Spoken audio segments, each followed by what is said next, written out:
Prince William has given an unusually candid interview to Canadian actor Eugene Levy for the show The Reluctant Traveller. In it, he covers everything from family life to how he feels about becoming king, and also how he is keen to make changes when he takes to the throne. Jane, you're the one that speaks royal on the panel. You've had a long experience as a royal correspondent. Yeah. What do you think he's saying? Well, it's very interesting, isn't it, that he's chosen a Canadian actor in a sort of a very relaxed setting, because obviously if you're going to give an interview like that to a journalist, they're going to probably ask a lot of quite tricky questions. I mean, the obvious follow-ups to those would be, well, what changes? Yeah. What are you planning? What do you mean by more relaxed? Yeah. He mentioned his brother Harry. I thought that was very telling. In telling in what way? Because he only mentioned him in passing. He didn't mention anything about the rift. No, but he said my brother Harry, and he sort of it was the commonality of their experience. Yeah. And it was quite a benign reference, I thought. It was quite a benign reference, but it sort of looped them together. And earlier this week, you know, the chimp expert Jane Goodall died. There was a very interesting snippet from all the stories about her, and she was one of the first people to hold Harry and Meghan's baby, Archie, because they were very close, and Harry had interviewed her for Vogue magazine and whatever, and she said she was holding Archie and she did a funny, like, got the baby's arm and did, like, the Queen way. Yeah. And Harry said to her straight away, he won't be brought up like that.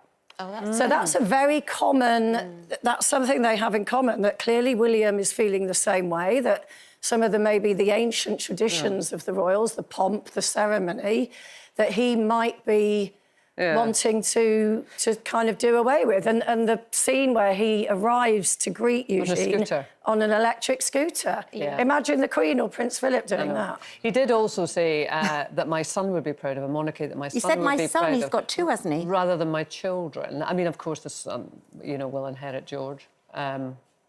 If all goes to plan. But I thought that was actually quite traditional in it. He might be doing the heavy lifting for George. You know, he'll make the change, and then by the time George comes onto the throne, all the noise around it will have gone. I'd never really thought of that, actually, but you've just said it there. That he said my son, but not my children. Yeah, because his son is going to be the monarch. It is, but you'd want them surely all to be proud of what he does. But the other two could choose to have a completely different life, like Harry has. I think there is already change with, you know, they have social media accounts. Seeing him there having a pint, like, we wouldn't have seen that in previous generations. I think they're already connecting with us in a way that perhaps there was more mystique around the royal family, certainly when I was growing up. Yeah, I know, it's funny because I don't know how much I want them to change. I mean, I'm pretty neutral on the royal family. I don't have any big feelings either way. But for me, they're kind of wallpaper. And I know that sounds insulting. I'm not trying to be insulting, but they're just kind of there, you know? And I don't know if I want them to change that much. Well, you see the pomp and the ceremony with the Trump visit, don't you, recently? Well, hopefully that worked in our favour. They bring in a lot of tourism. Yeah. And so I do sort of think... I think Republicans would say the more that they show that they're just like us, the more people are going to go, well, why are we paying millions for them? Yeah. I mean, to live in these big houses? I kind of liked it when there was a bit more untouchability, which is not a word, but you know what I mean, of the royal family. But I also like that with our movie stars, you know, and now you can sort of contact them on Instagram. And do you go in the DMs? No, Are we going to below deck again? I do with my reality people, yeah. I wish there was more mystique about people from below deck, and then I wouldn't be able to try and get them to be my friends. Mystique and below deck go together. About Prince William, because he also got quite personal. Sorry, Can we play this? So once you get around to below deck... No, I'm a Harry fan, so I'm always a bit like... But actually, what's happened with the dynamics of the family, whether it's good to be relatable or not, everyone can relate to rifts in a family, not getting on with in-laws. Well, having a terrible year, having an annus horribilis. Annus horribilis? Can I show you another little clip? I'd love to see it. Thank you, Katie. Here we are, everyone. Real catch in his voice there. But you use the word relatability. Yeah. And anyone can relate to that, having the rug pulled from under your feet. Everyone, you know, trauma's a fact of life on varying degrees for every single person, whether it's visible or it's more sort of an internal, invisible scar. And he's had a really difficult year, you know, with loved ones being ill and diagnosis.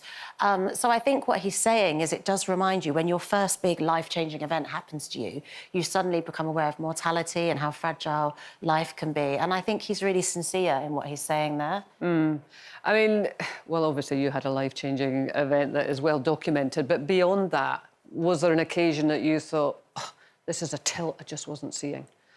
Oh, definitely, yeah. I mean, you watch other things happen to people and I think, like he said, you think and you hope it won't happen to your family. I mean, my mum was diagnosed with cancer. The same week I found out I was pregnant with my first child, and it was a really weird, sort of jarring, you know, two pieces. Sad. Yeah, and I was getting all my scans for the baby. She was getting all her scans, like many people are affected by cancer. And you always think of my mum is very stoic, a bit like how he described that kind of old school resilience. And I don't see my mum as someone that's vulnerable, and all of a sudden she was. And I think all of us find ourselves in that situation with our parents one day.